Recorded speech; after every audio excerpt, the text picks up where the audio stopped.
బీజేపీలో గ్రూప్ రాజకీయాలు ఉన్నాయని ఆరోపణలు ఉన్నాయి. కిషన్ రెడ్డి గారు, సంజయ్ గారు, ఈటెల గారు, ఈ ముగ్గురు వర్గాల్లో మీరు ఏ వర్గం సార్? నరేంద్ర మోడీ గారు వర్గం అండి. సార్ రాష్ట్రం గురించి చెప్పండి సార్, స్టేట్గా కంట్రీ వరీగా కాకుండా. ఇక్కడ ఏ వర్గాలు అయితే నాకు ఇప్పటివరకు అటువంటి అవపడలేదు. నేను ముగ్గురితో బాగుంటాను. మీరు ముగ్గురు దగ్గరికి వెళ్ళండి, మహేశ్వర్ రెడ్డి ఎవరి వర్గం అంటే ముగ్గురు నా వర్గం ఏం చెప్తారు. ఏ వర్గాలు లేవు ఇక్కడ, అంతా ఒకటే వర్గం, భారతీయ జనతా పార్టీ వర్గం ఇక్కడ. సార్ బీజేపీలో గ్రూప్ రాజకీయాలు ఉన్నాయా లేవా? మీరు లేవు, నాకు తెలిసినంత వరకు అయితే ఇప్పటివరకు అట్లా అవపడలేదు, నాకు కనపడలేదా? కనపడలేదు. మరి అప్పట్లో బండి సంజయ్ కూడా చెప్పారు, నా పైన ఢిల్లీకి వెళ్ళి కంప్లైంట్లు చేస్తున్నారు, ఫిర్యాదులు చేస్తున్నారు నేతలు అని.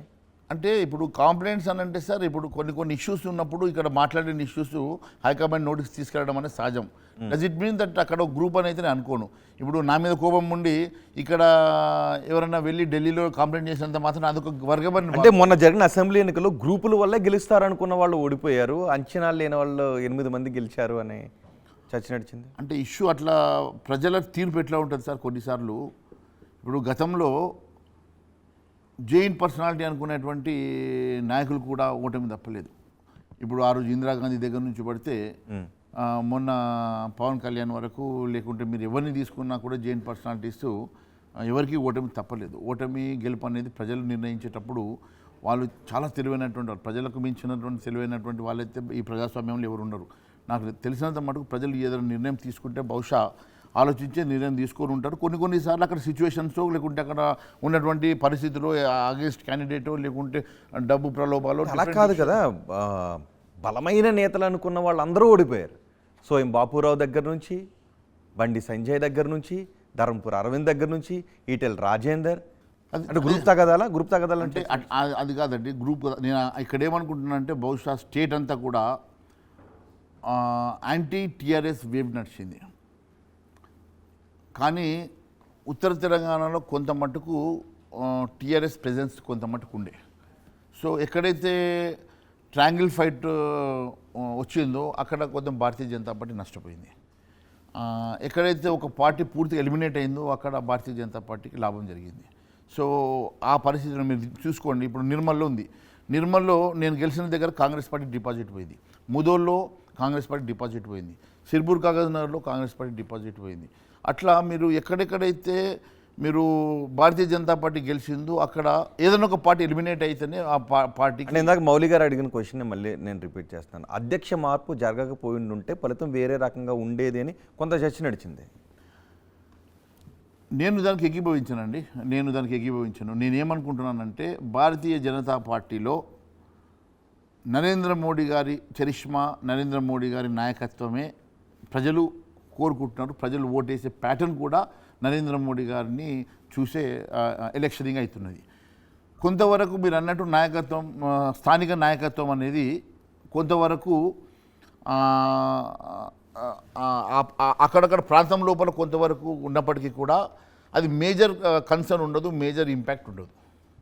ఓకే, బీజేపీ సిద్ధాంతాలన్నీ వేరేగా ఉంటాయి. సో మీరు అసలు ఆర్ఎస్ఎస్లోనూ పనిచేయలేదు, బీజేపీలోనూ పనిచేయలేదు. ఒక్కసారిగా ఆ సిద్ధాంతాలకు ఎలా అడాప్ట్ అయ్యారు మీరు?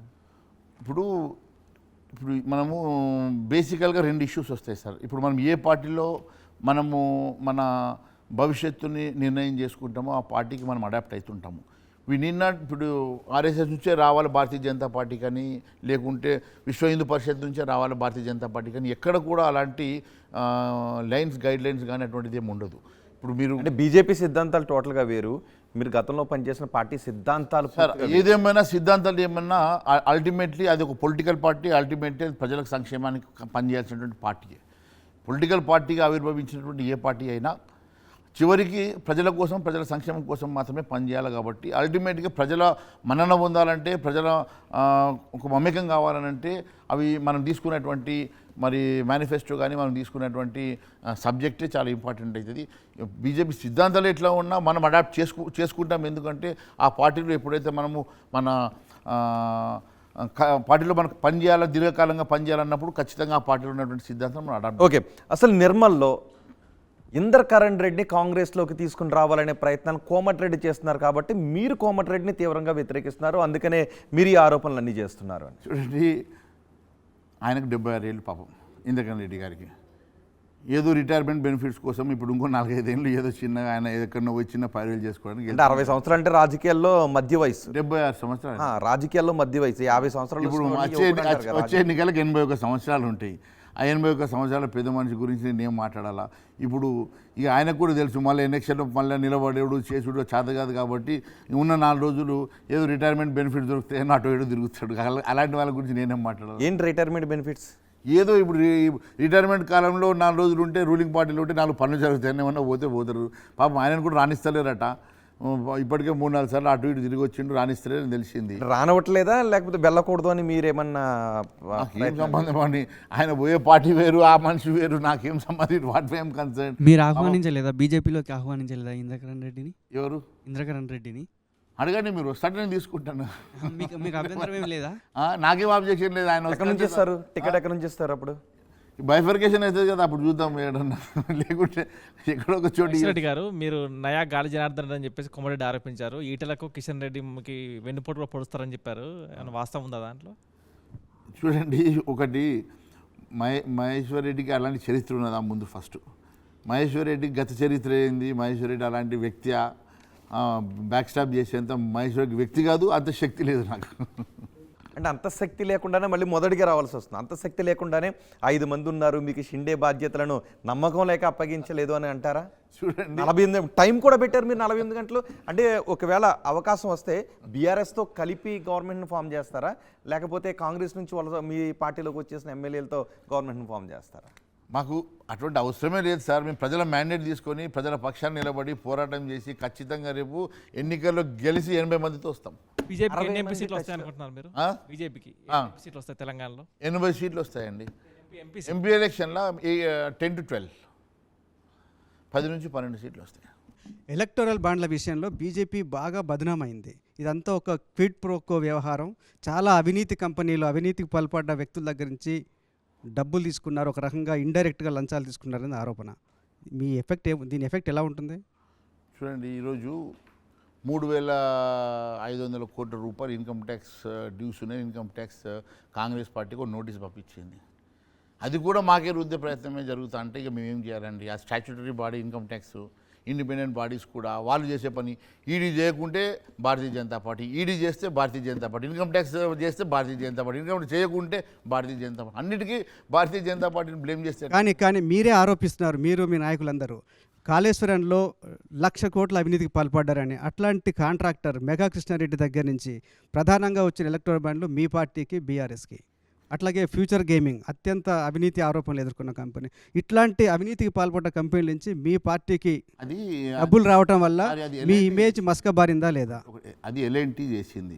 ఫస్ట్ ఆ బ్యారేజ్ కుంగిపోయినటువంటి బ్యారేజ్ చేసింది ఎల్ఎన్టీ. కాదు, మొత్తం కాళేశ్వరంలో ప్రధానమైన కాంట్రాక్టర్ మెగా కృష్ణారెడ్డి. ఇప్పుడు ఎప్పుడైతే డ్యామేజ్ జరిగిందో ఎల్ఎన్టీ చేసింది.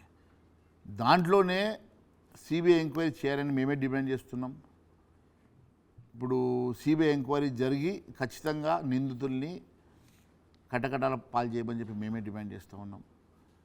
అక్కడ కాంట్రాక్టర్ ఎవరు, కాంట్రాక్టర్ ఏంది అనే ప్రశ్న మేము ఏ రోజు కూడా మేము దాన్ని సీరియస్గా మేము చెప్పలేదు కదా. మేము ఖచ్చితంగా రెండు విషయాలు మేము స్పష్టంగా చెప్తా ఉన్నాం.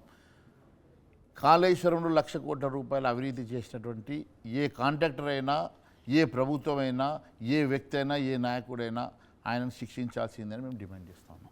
కానీ మేడిగడ్డ మీరు చెప్తున్నది కుంగిపోయిందని చెప్తుంది. చాలా చిన్న ప్రాజెక్టు ఎల్ఎన్టీ చేసింది, కేవలం 5,600 కోట్లు. కానీ మేజర్ ప్రాజెక్ట్ అంతా తీసుకుంది మెగా కంపెనీ.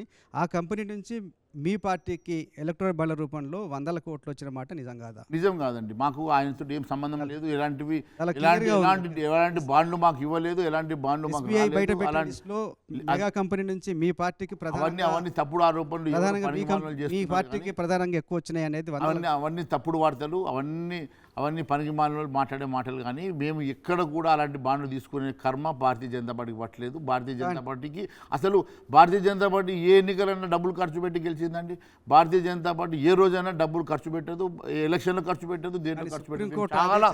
చాలా ప్రజల బయటపెట్టిన దాంట్లో ప్రధానంగా మేజర్ షేర్ మీ పార్టీకే వచ్చినట్టు స్పష్టంగా ఉంది. లేదండి, అటువంటి తప్పు వార్తలు అటువంటి భారతీయ జనతా పార్టీ ఎప్పుడు ఎంకరేజ్ చేయదండి. Thank you sir. Right, final question ఎందుకంటే సందర్భంలో చాలా అవసరం. 5 మంది మంత్రులు, 60 మంది ఎమ్మెల్యేలు మాట వరుసకే అన్నారా, నిజంగా ఉన్నారా? నేను భారతీయ జనతా పార్టీ ఎప్పుడు మాట వరుసగా మాట్లాడదు, భారతీయ జనతా పార్టీ ఎప్పుడు తప్పుడు ఆరోపణ చేయదు, తప్పుడు స్టేట్మెంట్ ఇవ్వదు. భారతీయ జనతా పార్టీ మాట్లాడిందంటే నిక్కార్సుగా నిజమే మాట్లాడుతుంది. నేను ఎందుకనంటే మళ్ళీ ఇందాక మాట వరుసగా అన్నారు కాబట్టి మళ్ళీ ఇప్పుడు ఉన్నారండి. నాకు క్లియర్గా చెప్పండి, 5 మంది మంత్రులు 60 మంది ఎమ్మెల్యేలు టచ్లో ఉన్నారు అనేది వాస్తవమా, మాట వరుసగా అన్నారా? 60 మంది ఎమ్మెల్యేలు నేను చెప్పలేదు, 5 మంత్రులు మాత్రం చెప్పాను. 5 మంత్రులు టచ్లో ఉన్నమాట వాస్తవం. కోమటిరెడ్డి వెంకటరెడ్డి ఒకరు అందులో, అవన్నీ టైం వచ్చినప్పుడు పొంగులేటి శ్రీనివాసరెడ్డి టచ్లో ఉన్నారా? నేను అవన్నీ చెప్పానండి. అవన్నీ నేను ఇప్పుడు సమయం వచ్చినప్పుడు అన్ని రివీల్ చేస్తాను. పొంగులేటి శ్రీనివాసరెడ్డి టచ్లో ఉన్నారా లేరా? నేను అవన్నీ ఇప్పుడు నేను అవన్నీ ఏ విషయాలు కూడా మాట్లాడదలుచుకోలేదు. మీరు ఎందుకు స్పెక్యులేషన్స్ వాళ్ళ పేరు వీళ్ళ పేరు చెప్పేసి కన్ఫ్యూజ్ చేస్తూ ఉన్నారు? అలాంటిది సమయం వచ్చే వరకు నేను సమయం వచ్చినాకనే రివీల్ చేస్తాను. బట్టి విక్రమార్క కూడా ఉన్నారా లేరా? ఎందుకంటే ఆ రోజు పాదయాత్ర కూడా బట్టి విక్రమార్క వచ్చారుగా. ఉత్తమ్ కుమార్ రెడ్డి కూడా మీరు మీ పాదయాత్రకు వచ్చారు, ఆయన కూడా టచ్లో ఉన్నారా లేరా? సార్ ఇవే చెప్తున్నాను కదా, మీ స్పెక్యులేషన్స్ తోటి. స్పెక్యులేషన్స్ కాదు, ఉన్నారు అని మీరు అన్నారు. నేను మళ్ళీ ఎందుకు స్పెసిఫిక్ అడగాల్సి వచ్చిందంటే స్పెక్యులేషన్స్ వాళ్ళు అన్నారు కాబట్టి మేము అన్నామని అన్నారు. నేను ఒకటే చెప్తా ఉన్నానండి, ఎవరు ఏం మాట్లాడినా, ఎవరు ఏం చెప్పినా, ఈ రాష్ట్రంలో కాంగ్రెస్ ప్రభుత్వం ఒకటి వారు ఇచ్చినటువంటి శ్వేతపత్రం ద్వారా ఈ ఆర్థిక పరిస్థితి డొల్లా ఆర్థిక పరిస్థితి ఉన్నదని వాళ్ళు స్పష్టం చేసుకొని సెల్ఫ్ గోల్ చేసుకున్న రోజే అసెంబ్లీ సాక్షిగా చెప్పాను. మీ ప్రభుత్వము ఈ సంక్షేమ కార్యక్రమాలను ముందుకు తీసుకొని వెళ్ళలేదు. మీరు ఈ రకంగా ఆర్థిక పరిస్థితి డొల్లా ఆర్థిక పరిస్థితి కాబట్టి మీ మీద విశ్వాసం మీ ఎమ్మెల్యేలు కోల్పోతారు, మీ మంత్రులు కూడా విశ్వాసం కోల్పోతారు. మీ మంత్రులు ప్రజా విశ్వాసం ఎప్పుడు కోల్పోతారు అన్నది ఎన్నికల్లో విశ్వాసం అంటలేను. బిఫోర్ దట్ ప్రజా విశ్వాసం గురించి మాట్లాడతలేను సార్. నేను మాట్లాడేది మీ ఎమ్మెల్యేల విశ్వాసము, మంత్రుల విశ్వాసము. మీ ఎమ్మెల్యేలకు మంత్రులకి మీ మీద విశ్వాసం లేనప్పుడే కదా ప్రభుత్వం మధ్యలో. నేను అన్నది అదే, మాట వరుసగా అన్నారా నిజంగా అన్నారా అని మళ్ళీ అదే క్వశ్చన్ అడుగుతున్నాను. మాట వరుసగా అన్నారా నిజంగా అన్నారా?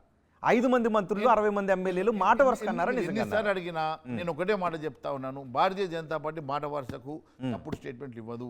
భారతీయ జనతా పార్టీ పక్షాన మాట్లాడినప్పుడు చాలా స్పష్టంగా ఉన్నట్టుగా వాస్తవాలు మాట్లాడేటువంటి భారతీయ జనతా పార్టీ సోల్జర్ గా నేను చెప్తా ఉన్నాను. నిజంగానే టచ్లో ఉన్నారు. పోనీ చెప్పొద్దు, ఏ జిల్లా మంత్రుల్లో చెప్తారా? అవన్నీ నేను ఎందుకు చెప్తానండి, ఆ సమయం ఏ జిల్లా మంత్రుల్లో చెప్తారా? నేను చెప్పానండి, అవన్నీ ఎందుకు చెప్పాలా? సమయం వచ్చినప్పుడు అన్నీ బయటకు వస్తాయి. దానికి ఇంత తొందరపడి చెట్లు మీరు తొందరపడద్దు, సమయం ఉన్నది కదా. ఇంకా నేను చెప్తా ఉన్నాను కదా, ఇంకా వాళ్ళు పాపం ఇప్పుడు సర్దుకుంటున్నారు. 6 నెలలు 1 year అన్నా సర్దుకొని ఇవ్వండి పాపం. అంటే 5 సంవత్సరాలు రేవంత్ రెడ్డి సర్కారు ఉంటుందా ఉండదా? ఉండనిస్తారా ఉండనివ్వరా? అది వాళ్ళ మంత్రులను అడగాల. వాళ్ళ మంత్రులే మరి ఇప్పుడు కూలగొట్టేది వాళ్ళ మంత్రులు, కూలగొట్టేది వాళ్ళ ఎమ్మెల్యేలు, వాళ్ళ మంత్రులే. 100% ఎవ్వరు ఏ పార్టీ ఇనిషియేట్ చేయాల్సిన అవసరం లేదు. వాళ్ళ పార్టీ వాళ్ళనే ఈరోజు వాళ్ళ ఇన్సెక్యూరిటీ తోటి వాళ్ళ పార్టీ వాళ్ళనే